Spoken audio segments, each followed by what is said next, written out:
শেরপুরে ২ কোটি টাকার ক্ষতির মুখে পড়েছেন শতাধিক কৃষক। ১০০ একর জমিতে জলাবদ্ধতায় কলার বাগান নষ্ট হয়ে তাদের এই ক্ষতি হচ্ছে। জলাবদ্ধতার কারণ পানি নিষ্কাশন বন্ধ হওয়া। অভিযোগ আছে, জেলার শ্রীবরদীতে স্থানীয় এক ইউপি সদস্য ও তার বাবা ব্রিজ ও কালভার্টে মুখ বন্ধ করে বাড়িঘর নির্মাণ করেছে, আর এতেই তৈরি হয়েছে জলাবদ্ধতা। অধিক লাভের আশায় শেরপুরের শ্রীবরদী উপজেলার ভেলুয়া ইউনিয়নের বন্দধাতুয়া এলাকায় প্রায় ১০০ একর জমিতে কলার আবাদ করেছিলেন শতাধিক কৃষক। ঋণ নিয়ে গড়ে তোলা বাগানে ফলনও হয়েছিল ভালো, কিন্তু শ্রীবরদী ঝগড়াচর সড়কের পাশে দুটি ব্রিজ ও একটি কালভার্টের মুখ বন্ধ করে বাড়িঘর নির্মাণ করায় বন্ধ হয়ে যায় পানি প্রবাহ। অভিযোগ আছে, স্থানীয় ইউপি সদস্য সারোয়ার ও তার পরিবার এজন্য দায়ী। কৃষকরা বলছেন, অতিবৃষ্টিতে জমে থাকা পানিতে পচে যাচ্ছে কলাগাছের গোড়া ও শিকড়। সোরার মেম্বার আর ওর বাপ এই ব্রিজটা খুলে দিতেছে না। খুলে দিলেই আমাদের সমস্যার সমাধান হইতো।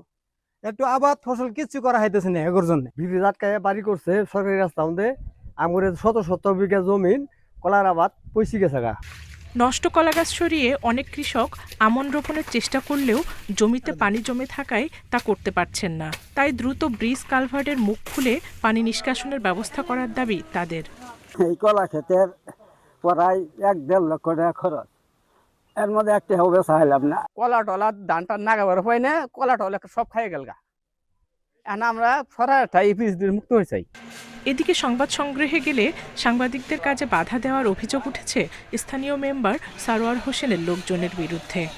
বন্ধ করার ৫-৭ বছর পর্যন্ত পানি যাতায়াতের ব্যবস্থা যখন বন্ধ হয়ে গেছে, তখন ওই ব্রিজটা অকেজু হয়ে গেছে। অকেজু হওয়ার পরে তখন আমি মাটি কেটে পরে বাড়ি করছি। পানি নিষ্কাশনের ব্যবস্থা নিতে ইউনিয়ন পরিষদের চেয়ারম্যানকে দায়িত্ব দেওয়া হয়েছে বলে জানিয়েছেন উপজেলা নির্বাহী কর্মকর্তা।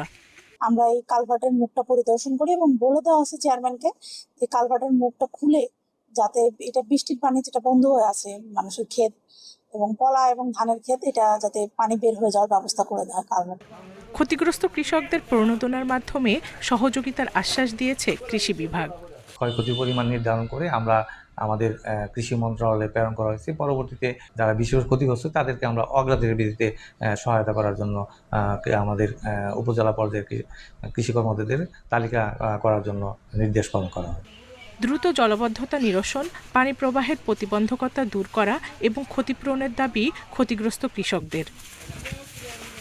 Independent news.